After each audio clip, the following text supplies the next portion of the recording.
ಎಲ್ಲರಿಗೂ ನಮಸ್ಕಾರ. ನಿಮ್ಮ ಚಾನೆಲ್ ಸಂಚಾರಿಗೆ ನಿಮಗೆಲ್ಲರಿಗೂ ಸ್ವಾಗತ. ಇವತ್ತು ನಾವು ಕೃಷ್ಣಗಿರಿ ಜಿಲ್ಲೆಯಲ್ಲಿರುವ ಕಾಟು ವೀರಾಂಜನೇಯ ದೇವಸ್ಥಾನಕ್ಕೆ ಬಂದಿದ್ದೀವಿ. ಅತಿ ಪುರಾತನವಾದ ಹಾಗೂ ತುಂಬ ಪವರ್ಫುಲ್ ಟೆಂಪಲ್ ಅಂತ ಹೇಳ್ಬೋದು. ಒಳಗೋಗಿ ಇಲ್ಲಿನ ವಿಶೇಷತೆ ತಿಳ್ಕೊಳ್ಳೋಣ ಬನ್ನಿ.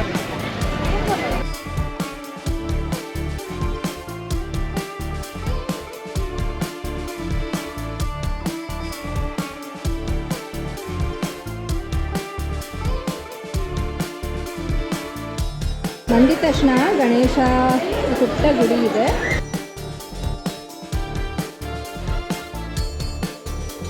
So Narasimhaswamy with Sudarshan.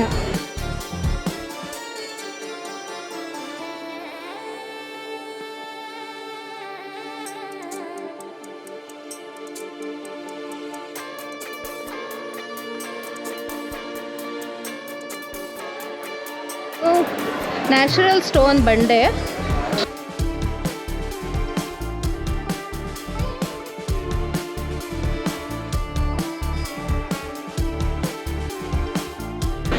ಇದು ಅನ್ನಪ್ರಸಾದ ಮಂಟಪ. ಪ್ರತಿ ಶನಿವಾರ ಇಲ್ಲಿ ಅನ್ನದಾನ ಸೇವೆ ನಡೆಯುತ್ತೆ. 11:30 ಸ್ಟಾರ್ಟ್ ಆದರೆ 2:30ವರೆಗೂ ಅನ್ನದಾನ ಸೇವೆ ಆಗುತ್ತೆ. ಸಾವಿರಾರು ಜನ ಬಂದು ಇಲ್ಲಿ ಊಟ ಮಾಡ್ಕೊಂಡು ಹೋಗ್ತಾರೆ. ನಾವು ಸಹ ಮಾಡೋಣ.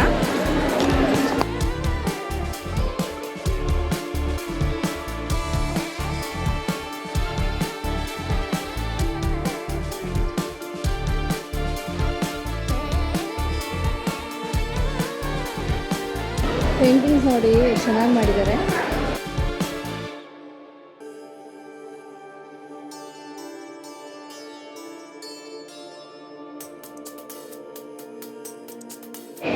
ಗೋಶಾಲಾ.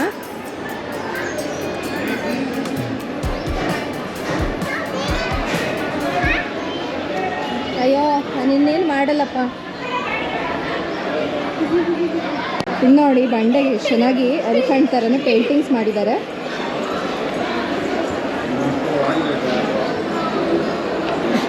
ಏನದು ಎಲಿಫೆಂಟ್. ಇಲ್ಲಿ ಮೇಲೆ ನಂದಿ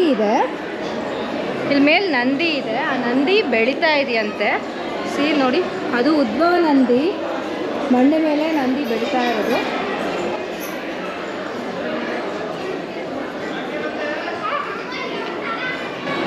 ಗೇಟ್ ಇಲ್ಲಿ ಹತ್ತಿ ಮೇಲೆ ಹೋಗಿ ಪೂಜೆ ಮಾಡ್ಬೋದು, ಆದರೆ ಲಾಕ್ ಮಾಡಿಬಿಟ್ಟಿದ್ದಾರೆ ಗೇಟು.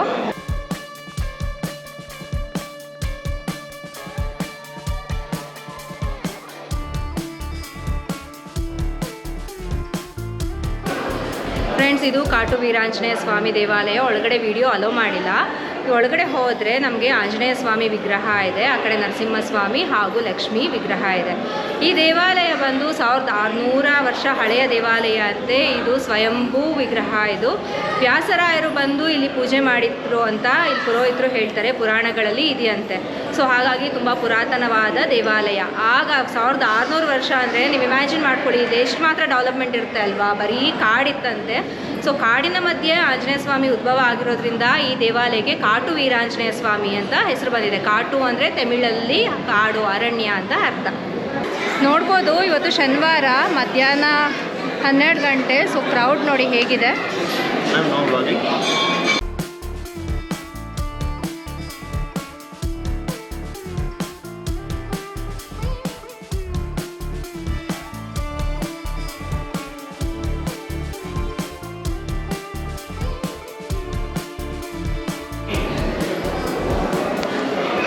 ಫ್ರೆಂಡ್ಸ್, ನೀವು ಇಲ್ಲಿ ನೋಡ್ಬೋದು ತೆಂಗಿನಕಾಯಿಗಳು ಹೇಗಿದೆ ಅಂತ.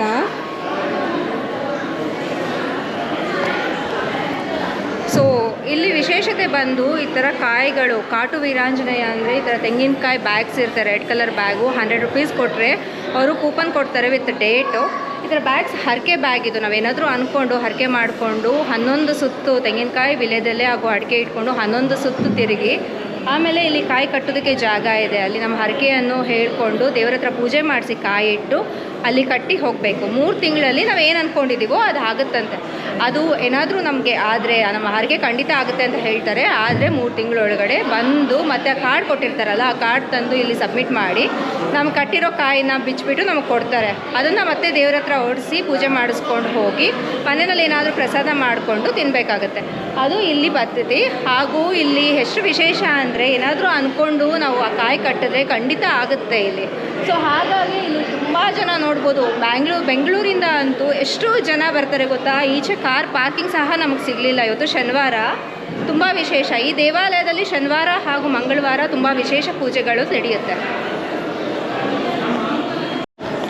ಎಲ್ಲರೂ ಕಾಯಿ ವಿಲೆದಲ್ಲೇ ಹಾಗೂ ಅಡಿಕೆ ಇಟ್ಕೊಂಡು 11 ಪ್ರದಕ್ಷಿಣೆ ಹಾಕ್ತಾರೆ. ಶ್ರೀರಾಮ್ ಜೈ ರಾಮ್ ಜೈ ಜೈ ರಾಮ್ ಅಂದ್ಕೊಂಡು ಫುಲ್ 11 ಪ್ರದಕ್ಷಿಣೆ ಹಾಕ್ತಾರೆ. ನಂತರ ಈ ಥರ ಬಂದು ನೋಡಿ ಹೇಗಿದೆ. ಸೊ ಈ ಥರ ಎಲ್ಲ ಕಾಯಿಗಳನ್ನ ಇಲ್ಲಿ ಕಟ್ಟಿರ್ತಾರೆ. ಒಂದೊಂದು ಕಾಯಿ ಮೇಲೂ ನಂಬರ್ ಇರುತ್ತೆ. ಇದೇ ನಂಬರು ನಮಗೆ ಕಾರ್ಡ್ ಮೇಲೆ ಬರೆದಿರ್ತಾರೆ. ಸೊ ನಾವು ಬಂದು 3 ಮಂತ್ಸ್ ಒಳಗಡೆ ಬಂದು ಆ ಕಾರ್ಡ್ ಕೊಟ್ಟರೆ ಆ ಕಾಯಿನ ತೆಗೆದು ನಮಗೆ ಕೊಡ್ತಾರೆ.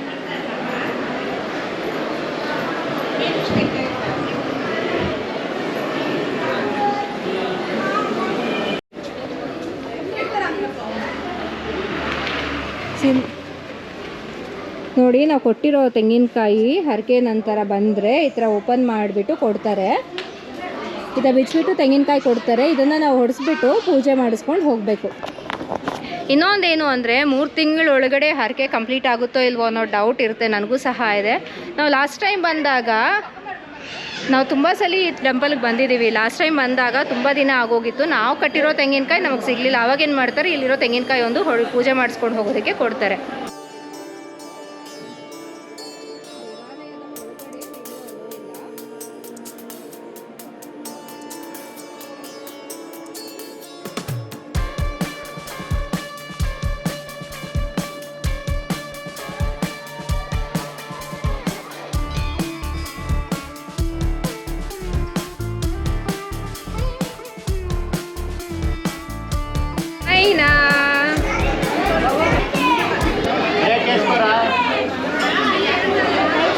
ಇವತ್ತು ನಮ್ಮ ಫ್ಯಾಮಿಲಿ ಸ್ವಲ್ಪ ಜನದ ಪರಿಚಯ ಮಾಡಿಕೊಡ್ತೀನಿ. ನನ್ನ ಕಸಿನ್ ಮುರುಗನ್ ಊಟ ಆಲ್ರೆಡಿ ಮಾಡ್ಕೊಂಡು 2ನೇ ಟ್ರಿಪ್ ಬಂದಿದ್ದಾನೆ.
Time 1 o'clock. 11:30 ಊಟ ಸ್ಟಾರ್ಟ್ ಆಗುತ್ತೆ. ಈಗಲೂ ಸಹ ಎಷ್ಟು ಕ್ರೌಡ್ ನೋಡ್ಬೋದು. ಊಟ ಅಂತೂ ಸೂಪರ್ ಆಗಿತ್ತು. ಮದುವೆ ಊಟ ಥರ ಇತ್ತು. ತುಂಬ ಚೆನ್ನಾಗಿ ಮಾಡಿದ್ದಾರೆ.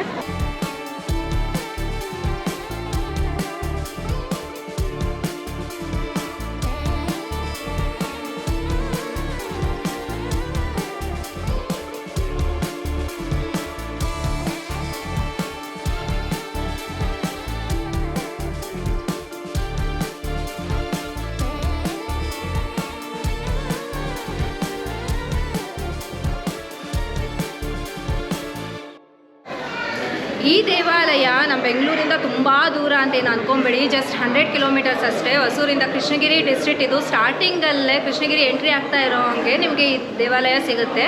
ಗೂಗಲ್ ಮ್ಯಾಪಲ್ಲಿ ನೋಡಿ, ಮ್ಯಾಪ್ ಲಿಂಕ್ ಸಹ ನಿಮಗೆ ಡಿಸ್ಕ್ರಿಪ್ಷನಲ್ಲಿ ಕೊಟ್ಟಿರ್ತೀನಿ. ಖಂಡಿತ ಒಂದ್ಸಲಿ ವಿಸಿಟ್ ಮಾಡಿ ಹರಕೆ ಮಾಡ್ಕೊಳ್ಳಿ, ಅದು ಖಂಡಿತ ನೆರವೇರುತ್ತೆ. ಇದು ಈ ಕ್ಷೇತ್ರ ಬಂದು ಹರಿಹರ ಕ್ಷೇತ್ರ ಅಂತಲೂ ಹೇಳ್ತಾರೆ. ಯಾಕೆ ಅಂದರೆ ಆಂಜನೇಯ ಸ್ವಾಮಿ ವಿಷ್ಣು ರೂಪದಲ್ಲಿದ್ದಾರೆ, ಆಮೇಲೆ ಅಲ್ಲಿ ನಂದಿ ಶಿವ ರೂಪದಲ್ಲಿದ್ದಾರೆ. ಅದರಿಂದ ಶಿವ ಹಾಗೂ ವಿಷ್ಣು ಎರಡು ಕ್ಷೇತ್ರನೂ ಇದಾಗಿದೆ. ಹಾಗಾಗಿ ಹರಿಹರ ಕ್ಷೇತ್ರ ಅಂತಲೂ ಇದು ಪ್ರಸಿದ್ಧವಾಗಿದೆ.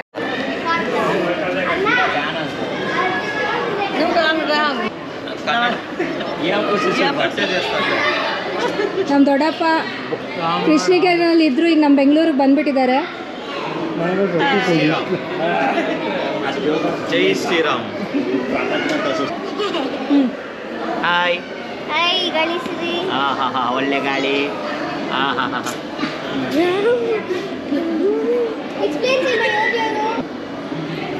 ಸೊ ಇದು ನಮ್ಮ ಚಿಕ್ಕ ನಮ್ಮ ದೊಡ್ಡ ಫ್ಯಾಮಿಲಿನಲ್ಲಿ ಒಂದು ಚಿಕ್ಕ ಗ್ರೂಪ್ ಇದು. ನಮ್ಮದು ಫ್ಯಾಮಿಲಿ ತುಂಬ ದೊಡ್ಡದು.